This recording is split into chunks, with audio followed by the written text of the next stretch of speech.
This is CBC Winnipeg News.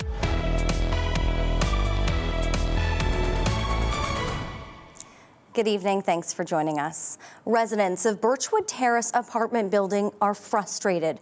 They were forced out 11 days ago because the building was structurally dangerous. Now, tenants are worried about the safety of their belongings. The CBC's Zubina Ahmed explains.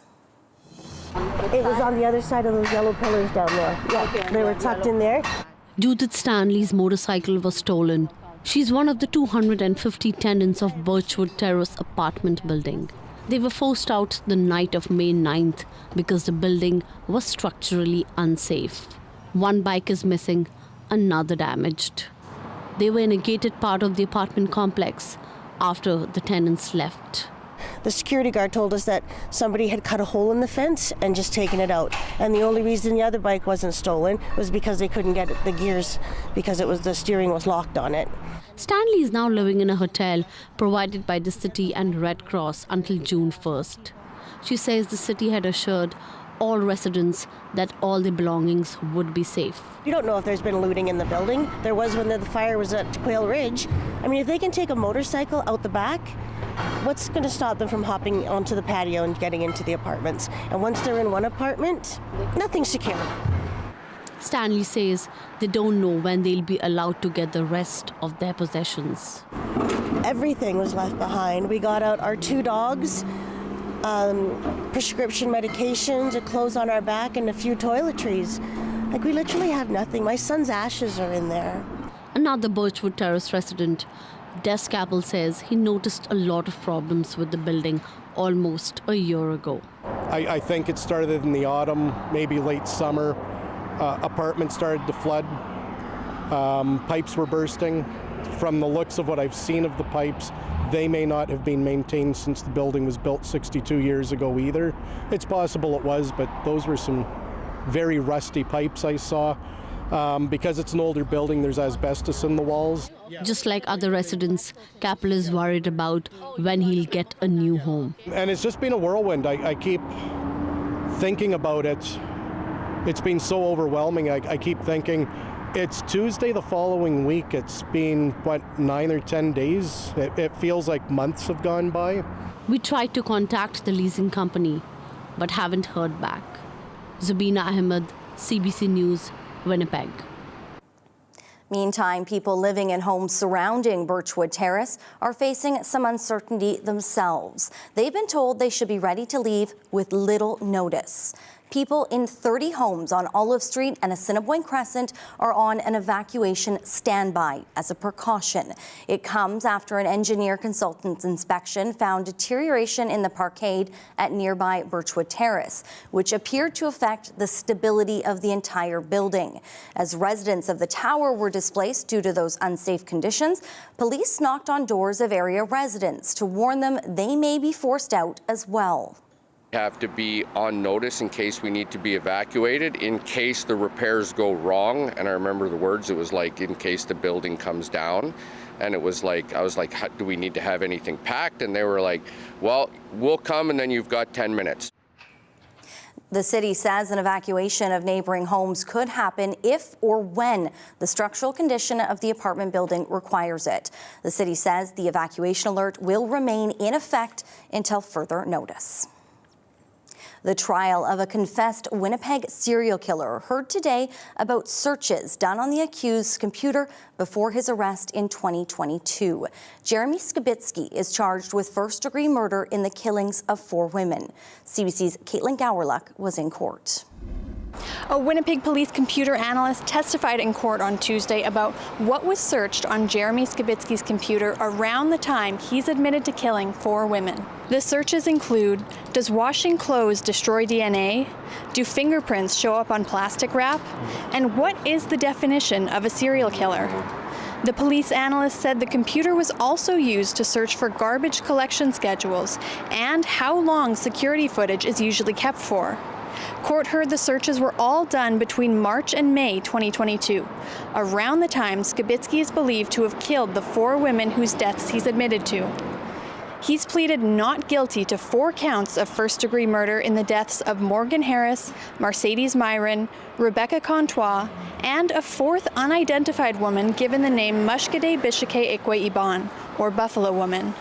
Skibitsky's lawyers say they plan to argue he's not criminally responsible due to mental disorder.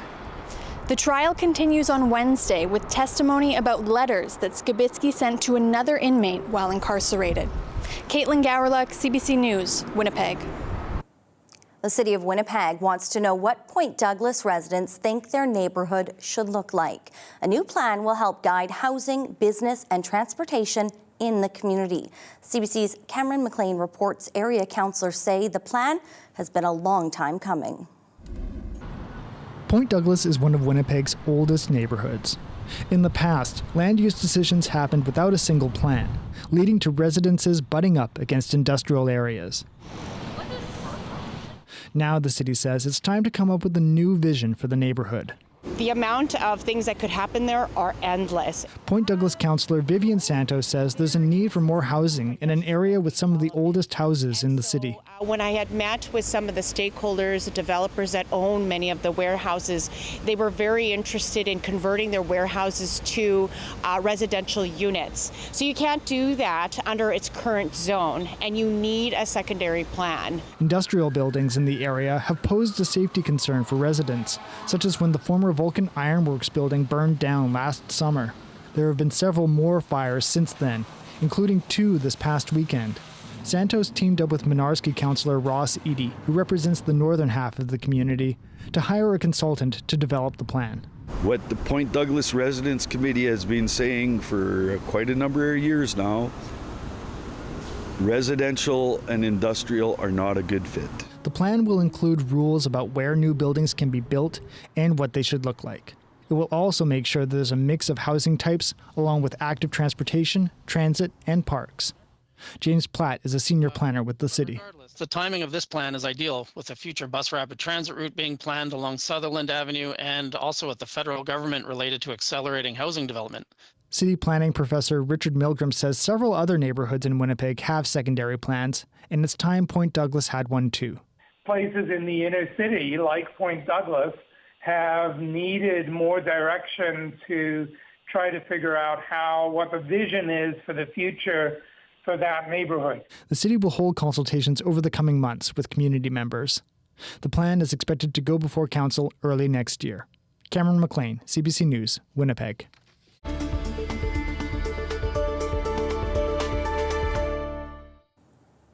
Former Tuxedo MLA and Premier Heather Stephenson is taking on a new role. Stephenson has been appointed to the WestJet Group's board of directors. The group says her extensive experience in government and regulatory affairs will help strengthen relationships with communities. Stephenson served as Manitoba's first female premier, but announced she would step down as leader of the Conservative Party after losing the October election to Wab Kinew and the NDP. Last month, she resigned her position as the MLA for Tuxedo, officially vacating the spot on May 6th. Stephenson's Tuxedo seat has been left vacant since she resigned just over 2 weeks ago. Voters there will head to the polls 4 weeks from today for a by-election on June 18th. The Progressive Conservatives plan to hold their Tuxedo nomination meeting next Tuesday. They are the only party to have ever represented the area, but the governing MDP believe it's ripe for the taking. The CBC's Ian Fraze explains. The Premier hopes he's shaking hands with the next MLA in Tuxedo. Carla Compton is a nurse. Sometimes you're given an opportunity where you can help more people. And that's what this feels like for me. The NDP winning a by-election in Tuxedo may seem far-fetched. Only the Progressive Conservatives have won this seat before, including 2 former premiers. Last fall, the NDP did not put much effort into taking Heather Stephenson's seat, but still came within 300 votes. A few weeks ago, the Premier said he wished he'd gone canvassing in the area. Now, they are. Compton ran in the 2019 election and is trying again. I'll be knocking on a lot of doors, so if you see me, please stop and have a chat. Say hello. With the other major parties not having their candidates selected, PC Party President Brett Poole says the NDP is acting like it can do whatever it wants. I know what they'll do. They'll say, oh, this is because we don't want Tuxedo to be, not have representation in the ledge. Yeah, okay, fine. That makes sense. But there's also an arrogance to it. Look at us. I think you should ask yourself if other parties are not able to nominate candidates by the time the writ dropped, even though they had inside knowledge of when the by-election would be coming, based on when Heather Stephenson resigned. I think you got to question their organizational ability. The PCs have 3 candidates who want the nomination: Shannon Martin, a former MLA, Lori Shankaro, a real estate agent, and Lawrence Pinsky, a lawyer. Foster parent advocate Jamie Fow will run for the Manitoba Liberals. I have the ability to lead. I think I bring a lot to the table. And Green Party leader Janine Gibson says she'll run for her party. The PC Party president expects another tight race in Tuxedo, but he says it was also close years ago. In 1990, former PC Premier Gary Filmon narrowly won Tuxedo by around 120 votes. Ian Fraze, CBC News, Winnipeg. A worker at a potash mine near the Manitoba-Saskatchewan border has died on the job. Nutrien confirmed it happened Sunday at the Rocanville Mine's rail car loading facility. Operations are temporarily on pause there. Nutrien says it's cooperating as Saskatchewan's Workplace Safety Ministry investigates. It's also doing its own internal review of the incident. Conservation officers are trying to capture a black bear that was roaming around Winnipeg's Wildwood area this afternoon. The bear climbed a tree on Manchester Boulevard this afternoon, where he's been resting for the last few hours. Conservation officers are keeping a watchful eye and had tranquilizing equipment nearby. Now, the province says officers wouldn't dart it immediately over fears it could fall from the tree and get hurt.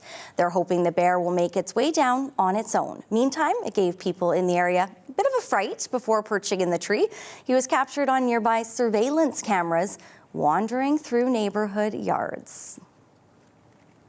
The province says 2 permanent homes and 5 cottages, plus a few buildings, were lost in the wildfire around Flin Flon and the Pas, along with a small number of structures that were damaged. The province says ground crews will be assessing damage to structures in the coming weeks. Now, it comes as most of the 600 evacuees from Cranberry Portage are allowed to go home. But that comes with fears from some. People in the community scrambled to get out of town May 11th when that wildfire came within 2 kilometers. Heather Murray was forced from her home and faced challenges finding care for her son, who's special needs. While she's happy to go home, she says it's not going to be easy. The fire isn't out yet. It's just under control. It's going to be a very stressful summer for us. Yeah. But I'm relieved to go home, but there's work to be done. And I need a wheelchair for him. I need a proper bed for him. Emergency officials say people are returning to a few issues, including floating septic systems from all the water poured on the town and spoiled food.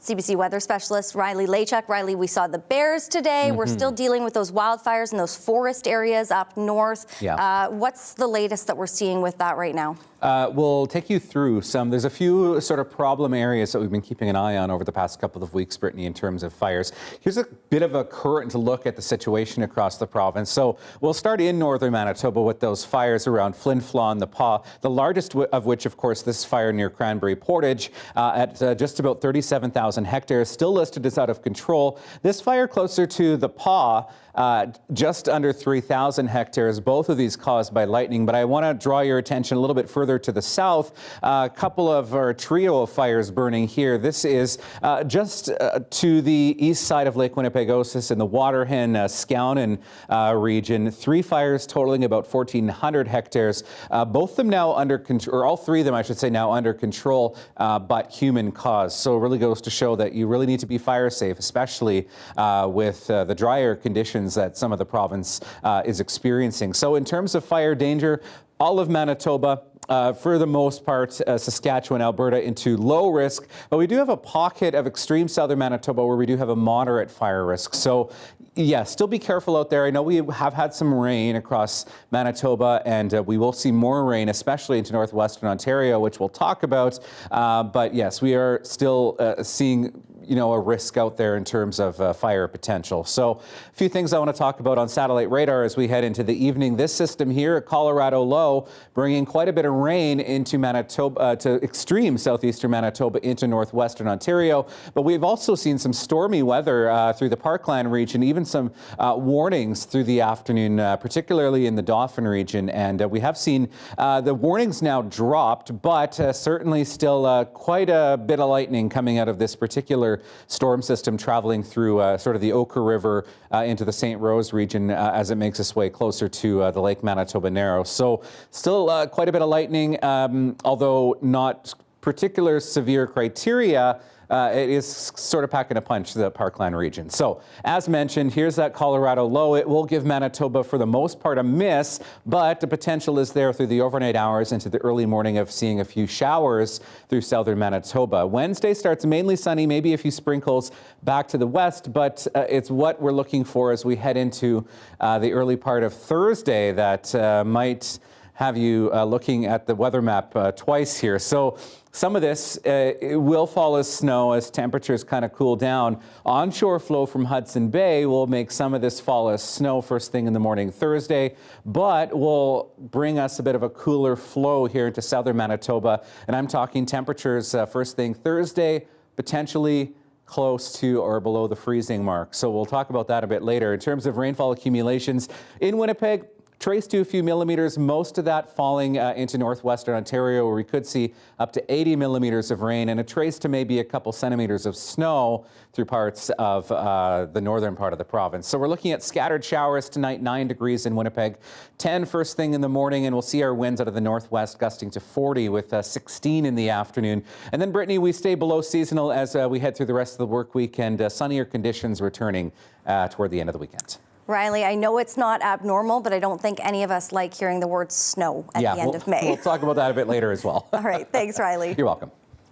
Well, the Winnipeg Sea Bears have picked the 12 players who will hit the court for their season opener on tomorrow night. The basketball team is en route to Saskatoon today to play the Saskatchewan Rattlers. Head coach Mike Taylor says their biggest challenge against the Rattlers is the unknown. The team has a new head coach and new roster, but Taylor is confident in his team. We've come together quickly and we've used our time well in training camp. We've made a lot of progress with our system.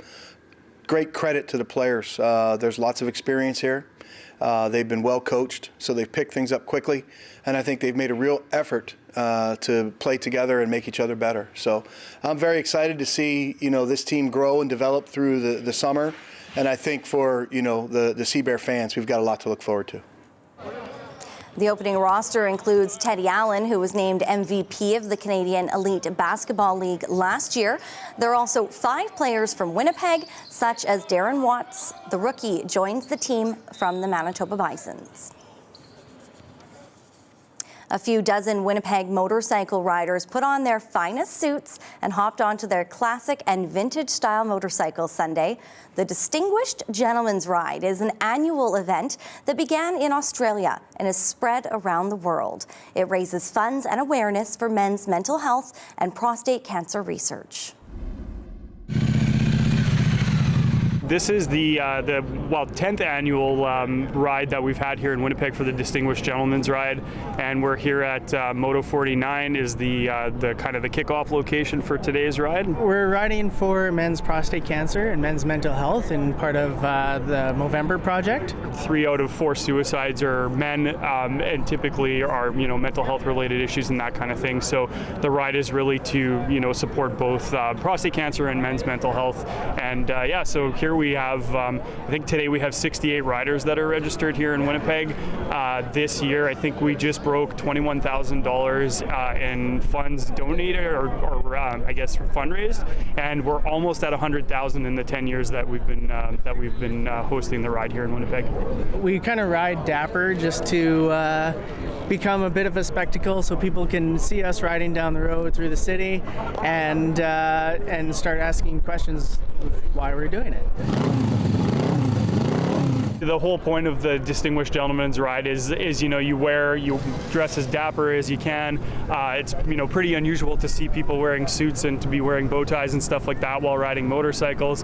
So it definitely becomes like Louis said, a spectacle in the city to see people riding in two lanes or like in single lane and double file throughout the city. So it's really just to make that awareness of that, and also that motorcyclists are also good people.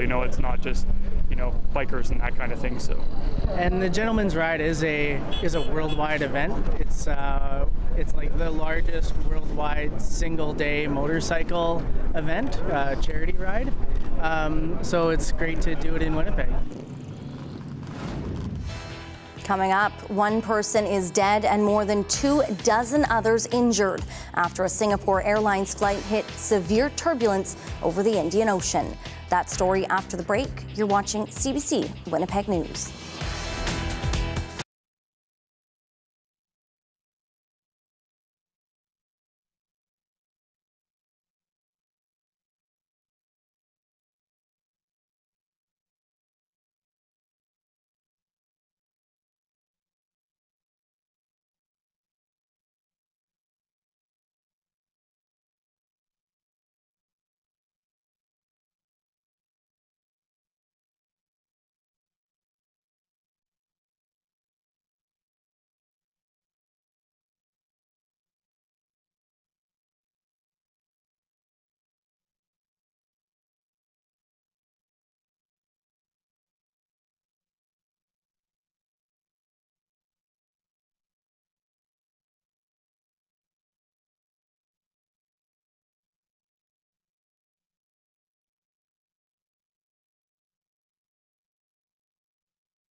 A British man is dead and more than 24 others are injured after a Singapore Airlines flight hit severe turbulence over the Indian Ocean.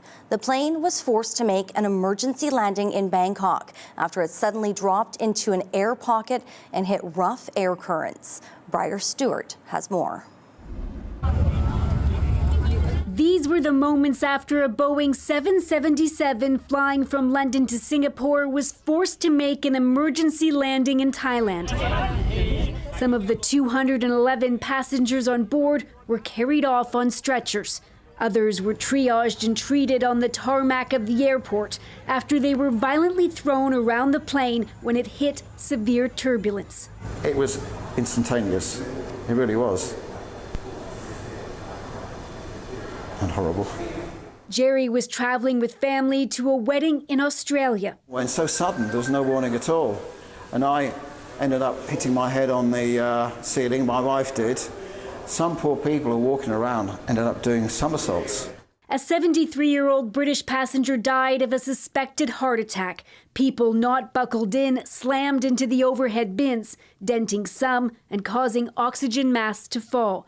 The crew was serving breakfast at the time and was particularly vulnerable. His seatbelt sign came on, and as soon as I saw him, I put my seatbelt on. And at that very moment, the plane just suddenly dropped. The thing I remember the most was just the objects and things flying through the air. Passengers said the turbulence lasted seconds. We do not know exactly what happened in this event. Captain Shem Momquist has flown the 777 and is a safety investigator. He says in warm tropical places like Myanmar, where this plane hit severe turbulence, storms form differently than they do in places like North America and may not be visible to the pilots. It is very likely that the storm will just not present itself at all on the radar, and the pilots will suddenly notice at the very last minute, hey, we have something in front of us. Which is why he urges passengers to wear their seatbelt throughout a flight. Because while what happened is extremely rare, there may be little warning.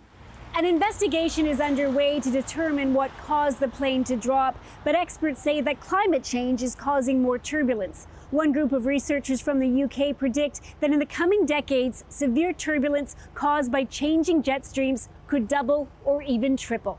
Briar Stewart, CBC News, London.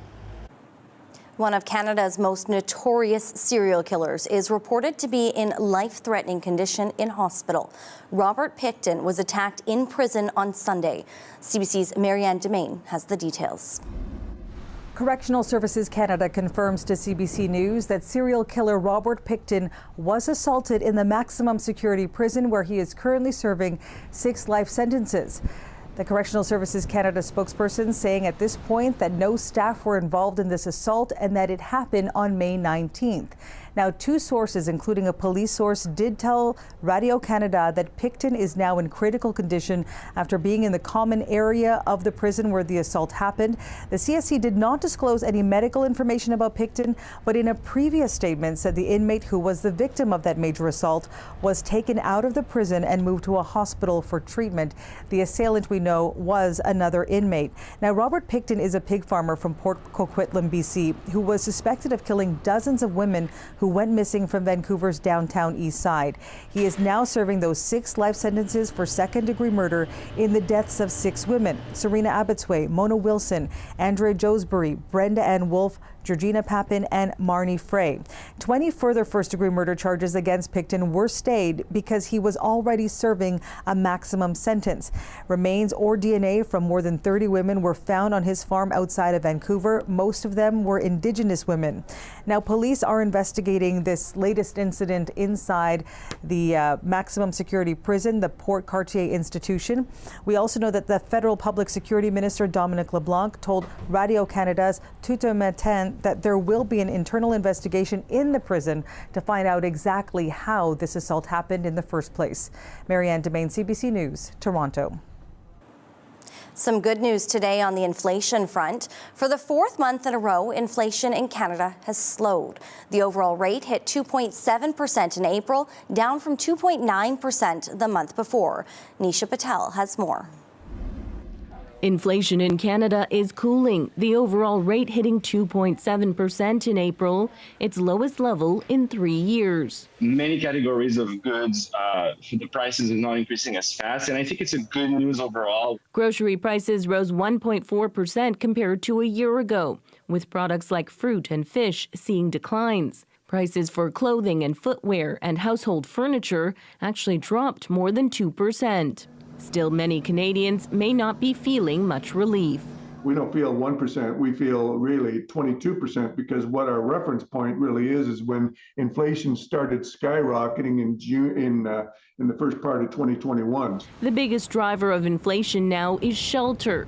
The cost of interest on mortgages is squeezing homeowners, while renters are seeing their housing bills soar, especially in Alberta, where rent is up more than 16% in a year. Do you know what's absolutely insane, Calgary? Is that the apartment I had literally exactly 1 year ago is up $900 in rent.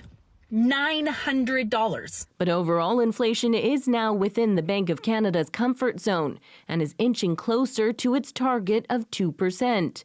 That may boost the case for the central bank to start cutting interest rates. And there's a real risk that if they wait too long, it could force the economy into an unnecessary recession. It can take more than a year for interest rate changes to work their way through the economy. Some market watchers say businesses are already buckling. We need to cut 150 basis points right now. We need to get oxygen into the patient right now. And we're talking about 25 in July or 25 in June? Are you kidding me? The odds that the central bank will cut interest rates in June are a little more than 50-50. But if the bank wants to wait for more evidence that inflation is under control, that rate relief may not come until July. Nisha Patel, CBC News, Toronto. Funeral commemorations began today for Iranian President Ibrahim Raisi. He was killed in a helicopter crash in northwestern Iran over the weekend.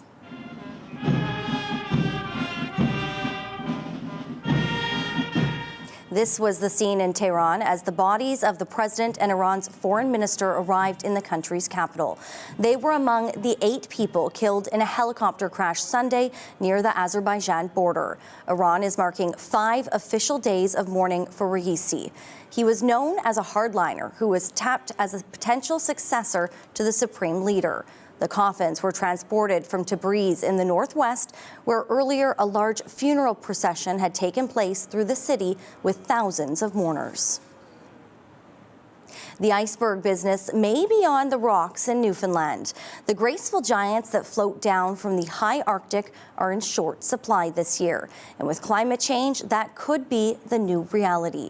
CBC's Peter Cowan has more on what that means for the people who come to see the icebergs and the operators who serve those visitors. You can see lots of signs for icebergs in Twillingate, even in the local beer. But there's one place that you can't find the real thing. We looked out the harbour, there's no icebergs here right now. Barry Rogers is getting ready for his first tour of the season. About half of the customers at Iceberg Quest are looking for, well, icebergs, and he doesn't have any to offer. It's a little disappointing, but I mean, we've been doing this, Peter, for a long time. And, you know, there's no 2 seasons that are the same to us. Sea ice helps protect icebergs from melting and breaking up as they float down from Greenland. But a warmer ocean meant there was less ice this year. Secor is a non-profit company that tracks icebergs for offshore oil platforms and for the Iceberg Finder website. Its data shows that over the last few decades, the amount of sea ice has been shrinking. We're going to continue to see decreased ice cover, a thinner ice, fewer icebergs. And that's something that we just have to deal with. It's not good news for tourists like Peter Lamarck, here from the Netherlands with one goal. Well, I'm 60 this year, so I want to see an iceberg in my life. Alrighty, excellent. Oh, nice. For businesses that rely on tourists, it means a pivot. Deborah Borden runs a pub, a hotel, and a restaurant. She says when her guests can't see icebergs, she encourages them to enjoy the hiking, history, or the people. While we know that people may have some disappointment, I really truly believe that when they leave, many of them just say, hey, I'll be back, and maybe the next time we'll get to see icebergs. It's still early in the season. A few icebergs may still float by, but for the long term, all people here can do is hope that the icebergs and the tourists keep coming. Peter Cowan, CBC News, Twillingate, Newfoundland. Veterinary medicine is a big business worth billions of dollars, and there's a major shift taking place across Canada.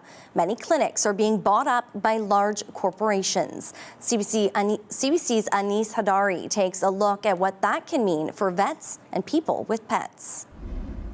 Hi, give me a kiss. Joseph Laskowski is fussy about his dog Grant's care. To have a personal vet who really has a vested interest in your animal as well as their own business, it's important.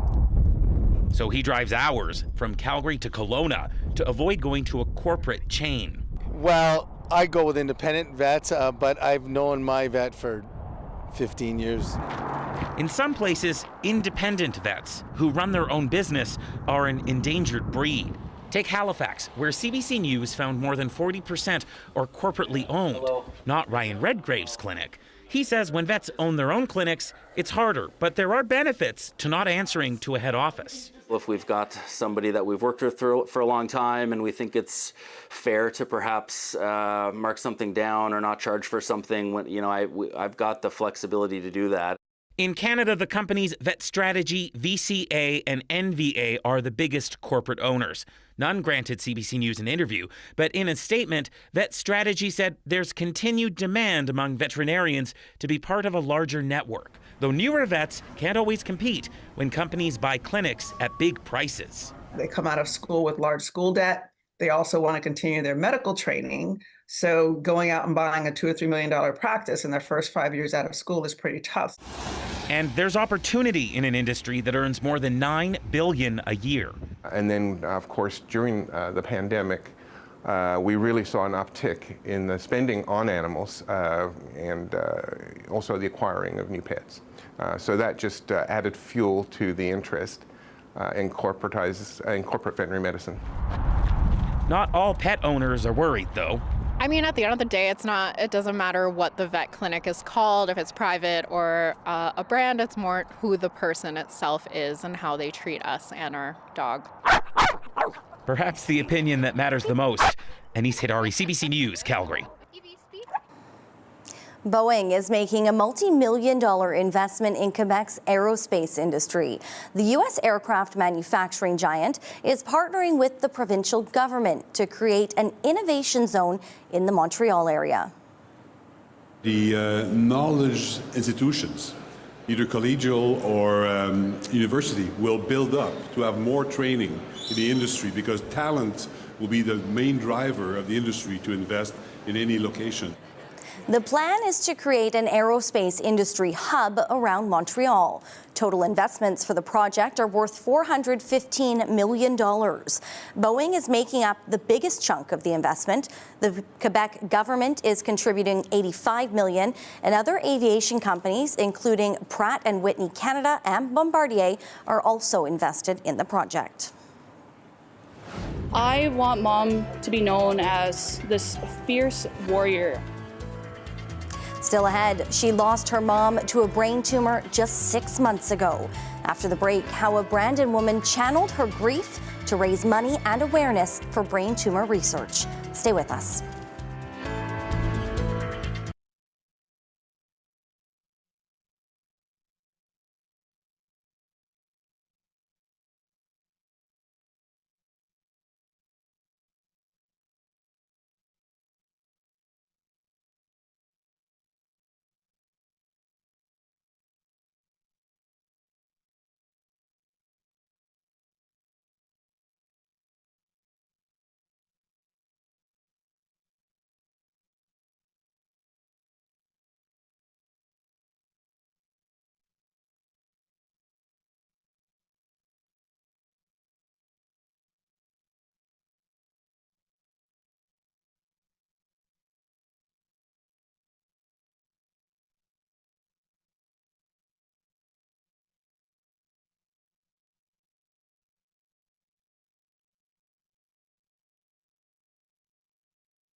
Dozens of people in Brandon walked in the wind and rain to raise money for brain tumor research and supports. The walk was designed with the hope of helping brain tumor survivors and families connect and ease some of the loneliness and traumatic impacts. And for one Brandonite, it was personal, channeling her grief and honoring her mom who died of a brain tumor in December. I'm hosting an event in memory of my mother, Brandy, who passed away in December of 2023. She had a brain tumor for 17 years. I want Mom to be known as this fierce warrior. I want her story to be heard. She went through all of these struggles, raising 2 kids, having this brain tumor, and she never let anything stop her. To this day, I don't think I've met anyone else stronger. She gave me some of her strength when she passed because it's been really tough. I want to have this event as a final send-off for her. I'm also hoping that the money raised can help other people and other families who are experiencing difficulties of brain tumors. I did have a brain tumor, and honestly, I'm here to support everyone else as well and just kind of see if I can join the community. Sometimes it's kind of nice just to feel like you're not alone and to be able to just share stories or jokes or just even oh, what did you go through? How did you feel for this? All that. 27 Canadians are diagnosed with a brain tumor every single day. It's more common than you would think. Getting together in events like this, it really helps to promote knowledge and research and helps us advocate for the brain tumor community in Canada. I think connections are important so then you don't feel alone. I know growing up, I was known as the kid with the disabled mom in my small town elementary school. And it was tough because there was no one out there who was experiencing what I was. I encourage people to reach out to me to show them that they're not alone. There are other people out there who are going through something similar. And I think that's really important in helping with coping and healing.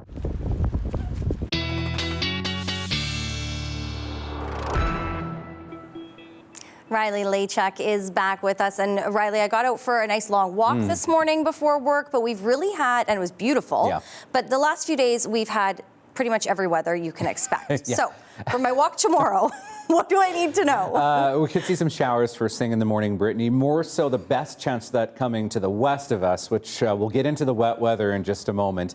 But yes, the dog walk forecast, might want to take an umbrella first thing in the morning if you're heading out. Otherwise, we're looking at a pretty decent day, albeit a bit cooler than seasonal. So starting the day at 10 tomorrow, up to 16 by the time we reach 4 o'clock in the afternoon. Thank you, Linda, for sending this wonderful picture of Bolton. Very nice. And I know that Bolt will probably really enjoy that walk tomorrow, if it's not too wet first thing in the morning. I want to see your pictures. Please send them into talkback@cbc.ca. And I will get to them because I have a lot to get to, but I could always use more. So there you go. Watches and warnings. We have a rainfall warning for northwestern Ontario. Lake of the Woods region, Kenora, Dryden, Fort Francis could see up to 80 millimeters of rain by the time Wednesday evening rolls around. Also, keep in mind wind gusts, especially through the day tomorrow, could reach 70 kilometers an hour. Special weather statement, though, here in southeastern Manitoba, up the eastern edge of the province, could see up to 40 millimeters of rain. Most of the rain staying into northwestern Ontario as we get through the day tomorrow. Here's what we got to today: 20 in Brandon, 19s, 18s across the south. I thought we had a shot at 20 here in Winnipeg today. Didn't quite get there. That cloud kind of kept us a little bit on the cool side. 3s and 4s, though, for Churchill, Gillam, and Thompson. And I'm going to show you the impact that low pressure system that is moving through northwestern Manitoba could have on our temperatures.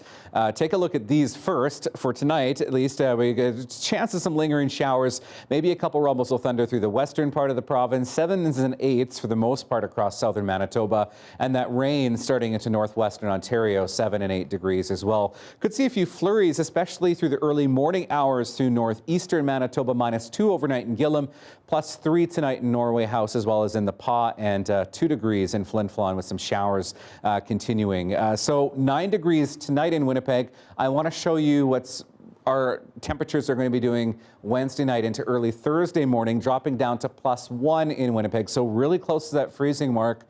So if you started planting or have some annuals that you've started, you might want to think about covering those up because especially through that eastern part of the province. We could see some of these temperatures locally even dipping below freezing and dipping below freezing as well Wednesday into the early morning on Thursday through southern Manitoba. So tomorrow, hour by hour, pretty cloudy across northern Manitoba. Temperatures into the single digits by the afternoon. In the south, rain as we get through the day, tapers off, and a sunnier afternoon. Brittany, back to the west. All right, keep those umbrellas handy. Exactly. Thanks, Riley. You're welcome. It's an event by women and for women.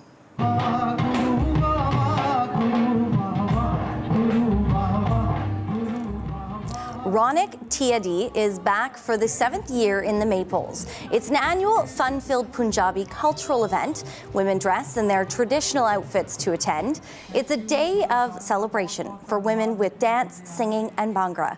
The celebration wasn't just for fun, it was also an opportunity to teach younger attendees about the importance of the culture.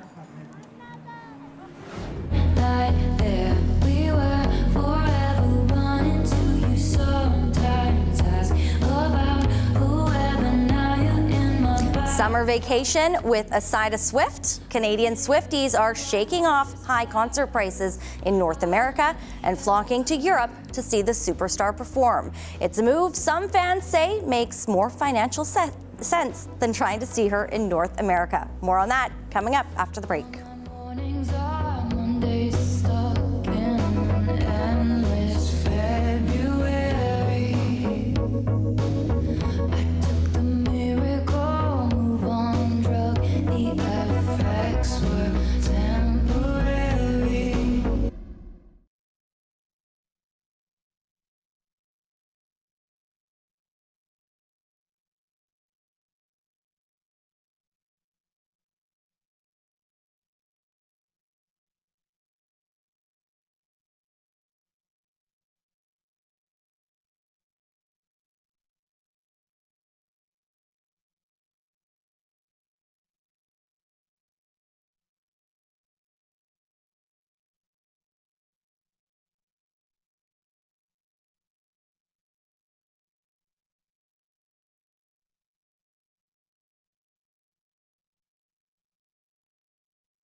Taylor Swift fans who missed out on tickets to the pop star shows in Canada are finding another way to see her record-breaking Eras tour.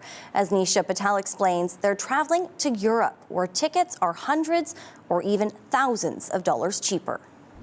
My name is Taylor, and welcome to the Eras tour.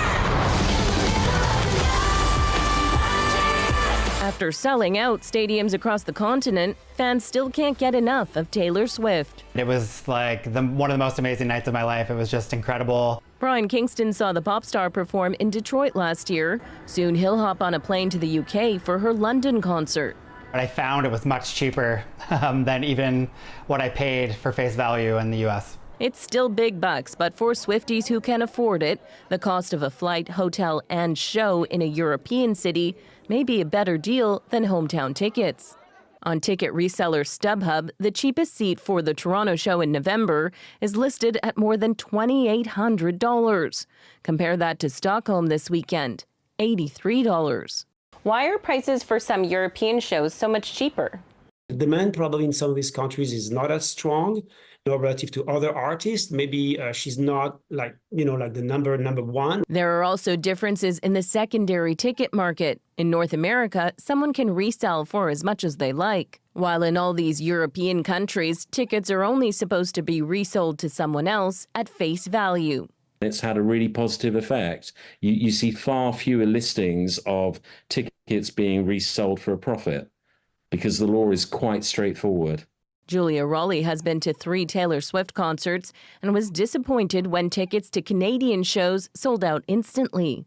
It's super frustrating. It was especially really frustrating when the concert tickets first dropped and then immediately, there was people selling them for thousands of dollars marked up. She decided to shake it off and saved up to see Taylor Swift in France. When we were able to get the Lyon tickets for 250 Canadian dollars, we were super excited. I don't even think we looked at where the seats were. Ready to make memories that she says are priceless. Nisha Patel, CBC News, Toronto. Coming up, Riley is back next with your last check on our forecast. Stay with us.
Here's a look at your day planner for your Wednesday, and look at this nice new skyline shot that we got from our CBC graphics folks from the top of our building here in downtown Winnipeg, kind of sprucing things up here as we head into the summer months.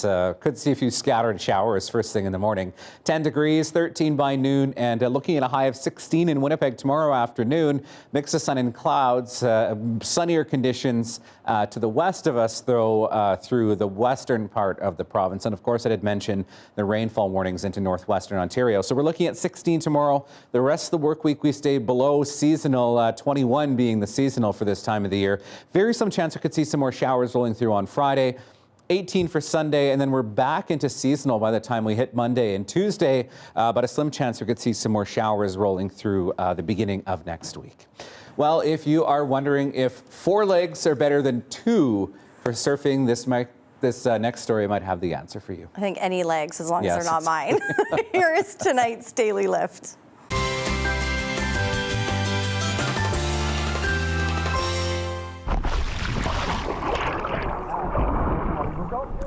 Dozens of dogs and their owners hit the beach in Spain over the weekend for the European Dog Surfing Championship. And the dogs seem to have as much fun shredding the waves as their humans. So the annual event promotes dog adoptions and discourages pet abandonment by showing off a fun way to bond with your pooch. A wet but worthy cause indeed. Although I'd be worried about the dog jumping off the surfboard and then you kind of flying backwards into the water. Some of them certainly look a little more comfortable than others out there. And Riley, in case people are up for a trip, $75 tickets in Lisbon this weekend for Taylor Swift. There you go. Let's go. Right? We will be back here tomorrow. Have a great night.